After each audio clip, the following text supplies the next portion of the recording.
Traversal here with another video for you all. In today's video, I'm going to be playing Shindo Life again. Now for this video, I would like to do like an ultimate beginner's guide type of thing, considering the game just got a super huge update, revamping some of the graphics, some of the movement, the comboing, just a lot of other things in the game. So I hope that you guys all enjoy it. If you do, make sure you hit the like button, subscribe, and comment. And without further ado, let's go ahead and jump right in. Alright guys, so first things first, what I want to go ahead and talk about is some of the little mechanics in the game that have changed and some new feature, or one new feature that I know about that got added, and then some stuff that got reworked. So basically, first things first, they added a different way to tree jump. The old tree jump made it to where you had to basically just jump on like a leaf or like a couple of branches, and then you just jump from tree to tree. Now, instead, in this new update, they added a marker where you can just lock onto a tree. You can jump to any one of these trees as long as you're in range. So basically, what you want to do is just look at the shuriken, wait till it turns like that blue, and it starts spinning, and then you can jump to it. And the way that you jump to it is by obviously holding X, but there's also a new cancel mechanic to where if you look at the tree and you hold X and you do a flip, it propels you way further than you would normally go. Now, obviously, you can mix that with tech like this and then go even further. But that's something for like later on, I guess, if you don't really know how to do it. But if you don't know how to do it, it's just up on the D-pad for controller. I'm not really sure what the controls are for keyboard and mouse, but yeah, that's how you do that. All right, guys. So the next thing that got reworked is the wall running, and as you guys can probably remember, wall running used to be very trash. It used to like glitch all over the place. Like when you tried to get on the wall, it would like TP your screen somewhere super far. As you guys can see, they did end up fixing it. They added new VFX to your feet when you're running around on the wall. It's pretty cool. It has very good tracking for your dash mechanics and stuff like that. And it's very cool. As you can see, when you jump, you don't just get instantly put off the wall, so you can jump, and you can also do very cool tree combat and fight your friends and stuff on walls, which I think is a very cool addition that's added back to the game that just needed to be fixed, I guess. All right, with all the new mechanics and stuff out of the way, let's go ahead and talk about what you need to do as a beginner in this game. Now, I know a lot of you guys are probably new coming into the game since the game just got updated. So first things first, what you want to do is when you spawn into the game, you'll be able to see that there's like little ramen stands all across each map. This is what they look like. You just go down and sit and eat at them. I don't know what kind of buffs they give because I don't really like come here frequently, but I'm pretty sure they give some type of stat debuff to not stat debuff, a stat buff to chakra and a stat buff to stamina, and they are very essential for like when you're fighting mobs, when you're fighting bosses. I'm pretty sure it makes your chakra and stamina come back a lot faster, and then it also does something to your health, if I'm not mistaken. But that's just one little essential part of your gameplay that I think every new player should be doing. All right, another thing that's very important when you first start playing the game is these interactable little NPCs that just walk around the map. As you can see above their head, they have like scrolls. These are like the main quests where you go and fight like other NPCs around the map. This one I'm pretty sure is like cleaning around the village, and I'm pretty sure this other one is like finding a cat or finding something for like this person, I guess. And it's very important for your first quest lines because it gives easy free levels. And I'm pretty sure if you do one of these, or maybe even two, you might be up to level like 100 just based off doing one little quest. I feel like that's very essential to know as you're starting out on this game. Okay, guys. So another thing that I would like to do is talk about the combat a little bit. I know I touched on it earlier with this little combo mechanic, which is like a kind of a up tilt that brings the enemy into the air, and you can just combo them down, and it leads into like your special skills. Obviously, as you can see, I have moves like Rasengan and Master Rasengan and all that type of stuff. This is a Naruto-inspired build. But the main thing for combat is once you're doing M1s, you can do an up tilt like that by just tapping X in between the combo string. It's very reliable for combos and stuff like that. You could chain it with your supers and stuff. Like say you bring a opponent up into the air, you can knock them down and then continue with like a Rasengan or whatever moves you have in your arsenal. Maybe like a Taijutsu skill or something like that. And it is a very important mechanic of the game. Also, another very important mechanic of the game I think personally is just doing like the jump dash tech. It's not really a tech. It's kind of just like a double jump and a side dash. I use it a lot to get out of skills from like bosses, tail beast bombs, and things of that nature. You can do it any direction, forward and also back. And something else that I do not think a lot of people know is that sometimes when you have bloodline moves, which is holding square on a controller, or X, you have two variations of moves that you can do if your bloodline has a good enough like a good enough rarity, I'm guessing. I don't really know how they give moves to bloodlines accordingly, but if you hit RB and L2, it does a bloodline spec skill. That's one. If you don't have any weapon in that slot, that's what it'll do. And then also the second bloodline spec move for controller is L2 and square, and it does like for Naruto, two giant little Rasen shurikens, and it brings out Kuruma. It does a decent or a fair amount of damage. Keep in mind about what I just said about the spec skills and the bloodlines. The bloodlines are pretty buggy right now, considering that sometimes when you go into your bloodline, you might have to do a little M1 to be able to charge your chakra again, or it's gonna put you in like a infinite like bloodline level up loop kinda. I don't really know what to call it, but it'll just put you in a loop. So just make sure that you M1, and then you should be able to just charge your chakra pretty alright after that. All right, guys, I'm going to put two codes on the screen. Considering that we were just talking about bloodlines, these two codes should help with your gameplay. Considering that normally under regular circumstances, without one of these two codes, you wouldn't be able to just come in here and just put on um, any bloodline that you want. As you can see, I can come in here, I can equip bloodline, mud, and just remember that it does remove every single move in your slot, so you have to put each one back in. So I would suggest that if you plan on changing them multiple times, do not put new moves into the slots because it can get pretty annoying.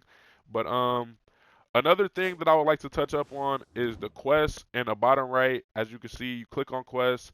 It gives a decent amount of Rio, which is very good for your bloodline skills. As you see, when I go to menu and I go to bloodline, some skills are locked behind level caps. And the way that you get this level cap is by just fighting NPCs. You go punch the training dummy. You could go fight bosses. Everything in the game gives level ups to your bloodline and also levels yourself up. So as you see when I click on it, I have to be at least level 200. I have to have Chi on 520, and I also have to have 500,000 Rio to unlock this skill. Obviously, I'm not gonna do that right now because I don't really want that skill. But just a little something I think you guys should also know. Also, guys, here is the newest code that they just released. Since we were just on the topic of codes and all that other stuff, I might as well just give you guys this code so you don't have to go looking for it. So here you go. All right, guys. Now another essential part for your Shindo life grinding, your leveling, and things like that will be coming to rebirth, I guess is what you could call it.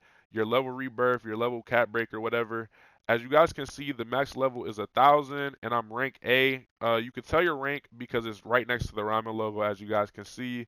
I'm rank A, and every time you hit level 1,000, what you want to do is just keep rebirthing, keep limit breaking, and how you want to do that basically is come down to menu, go to travel, go to travel, and then go to the Ember Village. Now this is where I normally do it at, but I'm not really sure for you guys where the location would be at that you guys would prefer.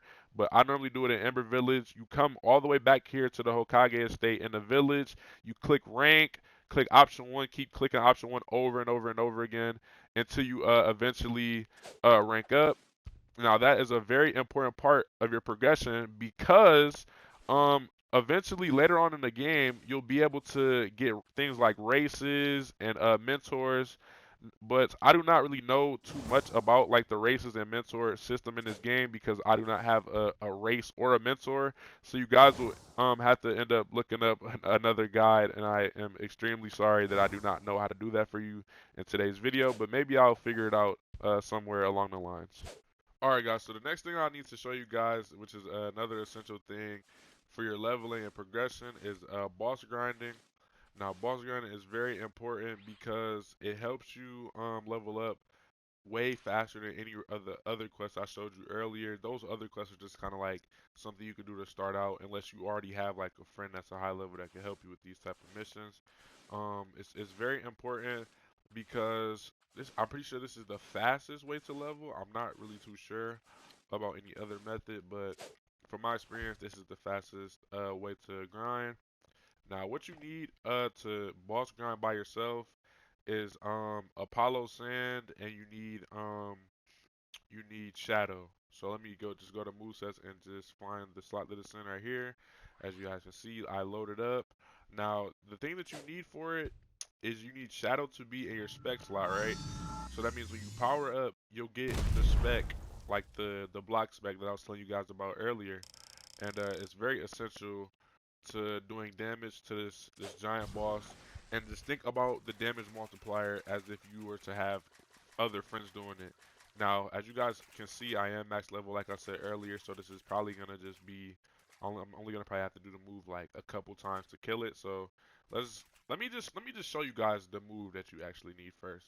So you need this last move on Apollo Sand, and it's just the two fist move. I'm pretty sure you have to be level like 500 to do it. So make sure that you're punching like the little logs and stuff, and using the auto clicker and things like that. So what you want to do basically is you want to shoot out the Apollo Sand move, and while he's running towards you, you do more damage with the spec because he's running through all of like the little spikes and stuff. Now, obviously, you might get hit a couple times. With the new jump mechanic, you can easily run away and just let the boss just sit down there.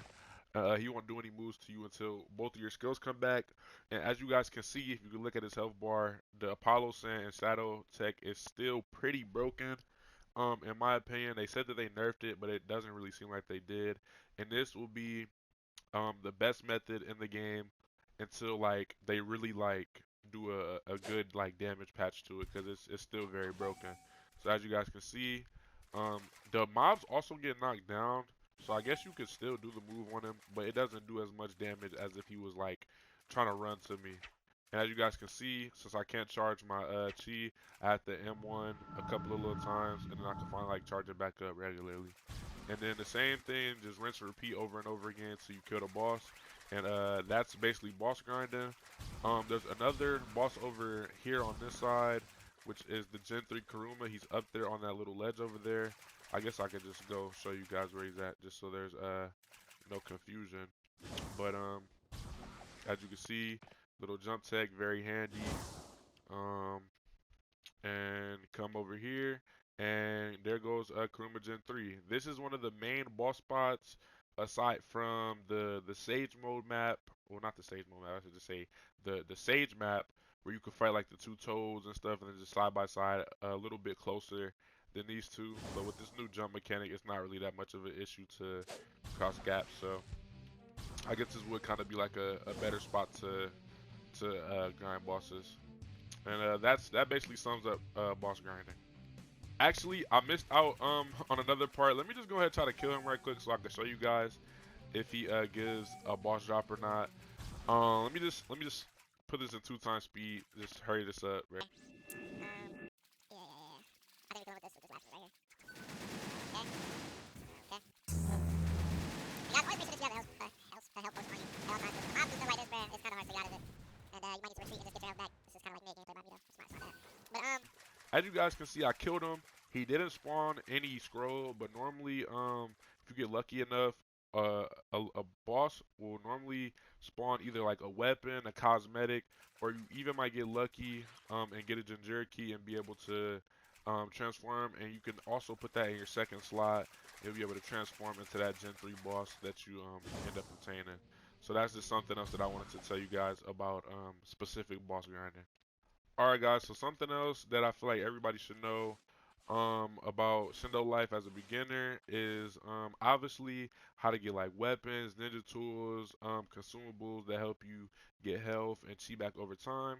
So what you guys want to do for weapons, which in this game is pretty, I won't say it's complicated, but it's harder to get stuff that you want in this game than other games because there is a time frame that you have to be on the game to get certain stuff. Now, for instance, if I scroll down and I go to katanas, right? Let's say I want this Ryan blade. Where you would want to go for this is the Obelisk Village, and you have to wait until either 5:25 a.m. or p.m. and then the rarity chance of it dropping is a 1 out of 7. Now the way that you get past the rarity issue is by going to like wherever. So let's say Obelisk is right here. So let's say I wanted to get the Rayon Blade, right? I would go in and I would just click on private server, right? And if it doesn't spawn a item in the bottom right that you could just teleport to, just keep clicking private server until it eventually pops up at the bottom right or bottom left, the little teleport icon to where you could go get the sword or whatever item that you guys want. And that's pretty much it for that little part of how to get weapons and stuff. Thing about Shindo Life is the fact that in this game you can have fighting styles. So basically, to like just get to the fighting styles tab, you go to menu, the bottom left, you just click on this, and then as you can see, there's plenty of martial arts that you can get. You obviously start off with base combat. You can get boxing, vanish and clone, all these pretty cool fighting styles. Some of them have like unlock requirements. Like as you can see, if I try to unlock it, you need to get a certain boss drop to be able to end up being able to purchase it with the rail coins. Now, I am not too sure about the rail coin method either because normally most of the time I just get rail coins from the codes that they drop, and if they're gonna just continue to drop codes, I guess you guys could wait on that, or there might be like some type of game mode, like some ranked or something, where you can just get a whole bunch of rail coins, and yeah, pretty cool thing about this game, man. All right, guys. Another thing that I think you guys should know, that is very, very, very, very important for Shindo Life is how to basically just play with your friends and stuff, and go into squads. Now, as you guys can see, right here, it says open commands, right? Um, you can change your name. You can send squad invites. That's the most important thing of how to play with your friend. Um, you basically just send well, you don't send anything.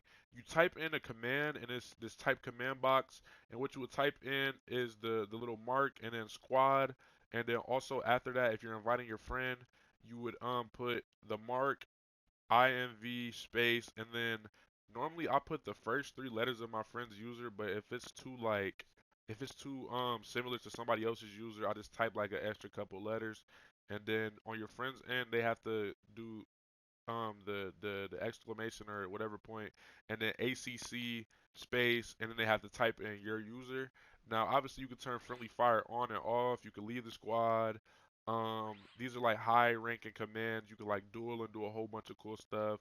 You cancel the mission with the mark and then cancel, and it's a lot of cool stuff that you really need to know in here. Also, um, these two things, the auto click on and off, is very important for grinding while you're not here, while you're just AFKing. So what you want to do is you just put the mark auto click on or auto click space on, and then mark auto click space off.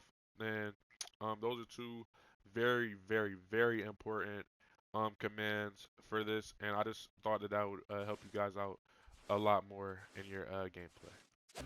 Alright guys, so now that I'm back in the main menu, I can think of about like two more things that I can show you guys that will really help your playthrough. Now as you guys know, you probably are going to end up, well, 100 times out of 100 actually, you're going to end up creating your own character. So the most important thing that I can say for creating your character is that remembering that your accessories and your coat and stuff like that, some of the items that you might want might be locked behind a level cap. So if you're like level 1000, just go ahead and try to come back here if you want something that's like special and has a level cap. Also, if you click this plus, you can put face IDs on here for your eyes. You can wear your own hair. You can change like the ninja band and stuff like that. All this is pretty self-explanatory. But one of the main things about Shindo Life that I do not see a lot of people doing is that when you double spin, right, and you come to ability bag, you can kind of pre-fire what you're gonna get. Now down here I can see I got I think that's ice or frost and mud. So like it's just a little quality of life thing where you can just look and just see what you get before to like kind of not have to wait all the way until the very end. Now I don't know what that second one is. I'm pretty sure that's not good because I've had it before, and things like that. You can also come to the RC shop, and buy a whole bunch of stuff in here. And then if I back out of here and I come to game modes, you can go to your home, which if you go into your home, you can save outfits that you previously made from the character editor. And then you can also do dungeons, which I'm pretty sure give an insane amount of Rio if you're not doing bosses. I don't really play the PvP events or like the ranked events, so I don't know what any of these really do. But open world is definitely a very fun event or kind of mode that I like to go to. It's just pretty fun, like RP experience. Everybody in there is pretty cool. And yeah, man, I think that's pretty much it for the Shindo Life guide. I hope you all enjoyed today's video, and if you did, make sure you hit the like button, subscribe, and comment. Let me know if I left anything out, or if you have any questions in the comments below. I'm very glad to answer, and I'm out, man.